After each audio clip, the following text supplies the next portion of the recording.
काल मी सांगितलेलं की आजच्या व्हिडिओमध्ये तुम्हाला कळेल की मी कुठे गेलेले फिरायला. माझ्या गावापासून 20 ते 25 मिनिटाच्या अंतरावर आबापुरी हे गाव आहे आणि आबापुरी गावात कालभैरवनाथाचं मंदिर आहे. त्याच देवाच्या दर्शनासाठी गेलेलो. देवाच्या दर्शनाला जाताना हार फुलं तर घेतलीच पाहिजेत आणि आम्ही ज्या दुकानात हार फुलं घेतली त्या दुकानातल्या मावशी एवढ्या छान होत्या.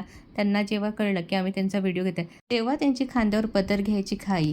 अशी संस्कृती जपणारी कदाचित ही शेवटचीच पिढी असेल. एकत्र कुटुंब मिळून देवाच्या दर्शनाला गेलो तर खऱ्या अर्थाने देवदर्शन झाल्यासारखं वाटतं. त्यानंतर आम्ही गेलो मंदिरात महाप्रसाद खाण्यासाठी. मंदिरातला मला एक नियम फार आवडला. आपण खाल्लेली ताटं आपणच स्वच्छ घासून ठेवायची. फिरायला आलं आणि गप तोंड बांधून घरी गेले असं कधी होणार नाही, कारण की आमच्या मुलांना फिरायला आल्यानंतर बाहेरचं काहीतरी खायला लागतं. आपशिंग ज्यांचं गाव आहे त्यांना तर माहिती असेल, आपशिंगमध्ये ऊर्जा मार्ट म्हणून मोठं असं खाऊचं दुकान आहे. तिथे मुलांना आईस्क्रीम घेऊन दिली आणि आम्ही सुद्धा खाल्ली. त्यानंतर आम्ही गेलो तारगावला.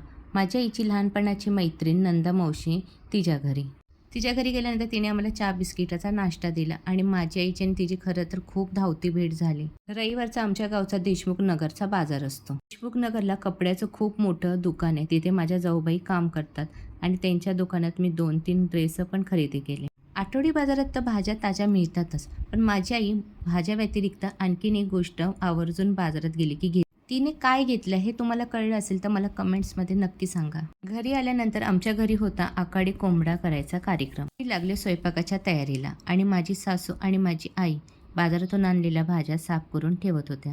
देवाला नैवेद्य दाखवायला वेळ होऊ नये म्हणून आधी नैवेद्य तयार करून घेतलं. फिरून आल्यामुळे स्वयंपाकाला बराच वेळ झालेला, त्यामुळे ताई एका बाजूला भाकरी करून घेत होत्या आणि मी एका बाजूला जेवण वाढायच्या तयारीला लागले. कोणाला काय हवं नको हे बघण्याचं काम माझ्या राजचं आणि आहोंचं होतं.